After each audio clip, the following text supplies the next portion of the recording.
Leadership smells like diesel, sweat, and asphalt, not air fresheners in a boardroom. Hey guys, Dan Greer, Forge, coming at you today to give you your 5-minute power up.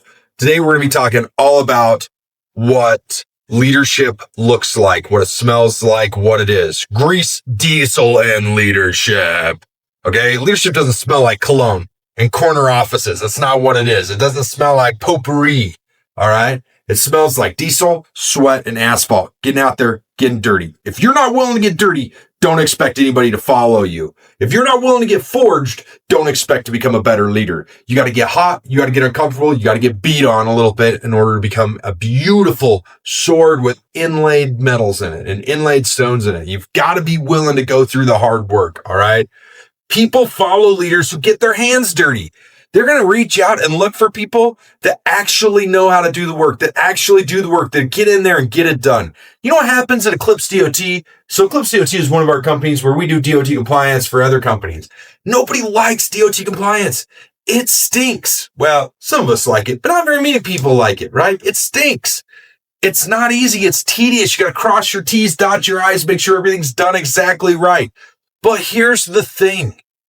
Right? What do you think my team would do if I just said, oh, you guys just take care of it. I'm going to go to the Bahamas for a month. You know what would happen? They would start not doing it.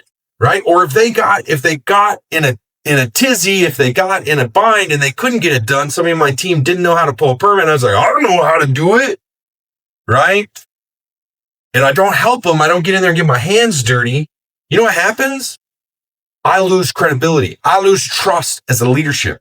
Credibility is earned in the grease. It's earned when you go out there and get your hands dirty. The other day, I actually had somebody that said, hey, I need some permits for this state. And I was like, I've never pulled permits in that state before, is what I thought. Did I tell the customer that? No. So I shot my employee. I shot the customer service person, somebody on my team, a message. I was like, hey, have you ever pulled a permit in the state? They said, no. I said, cool. Let's learn together. And we jumped on a Teams meeting and we did it together from the ground up.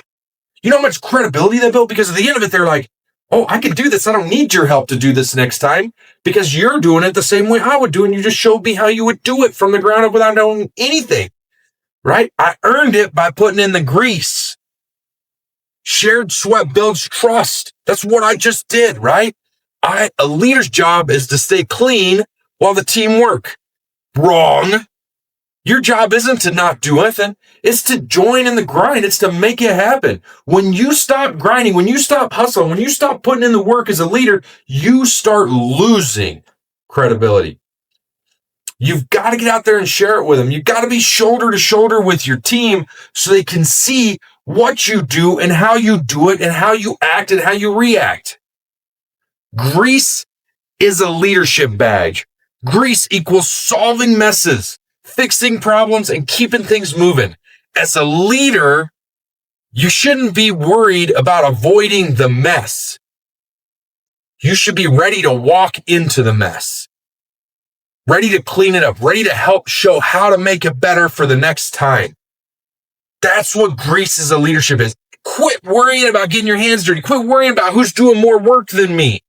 Start thinking, what can I do to be better? How do I get in here and get dirty? How do I get a piece of this? Right? I don't know if you've ever watched lacrosse, but I love watching kids play lacrosse, especially like high school, college, that 14 above bracket. Before 14, they're kind of clumsy and still figuring it all out, just like I was in leadership for the first 2 decades of my leadership journey. But as you watch them start connecting those passes and start making it amazing, they want to get in there. They want to get a piece of it. Right? They want to be part of that. And as a little kid, they want to be a part of it even more. Okay. As a leader, it's your job to get in there and be a part of it as well and help coach them.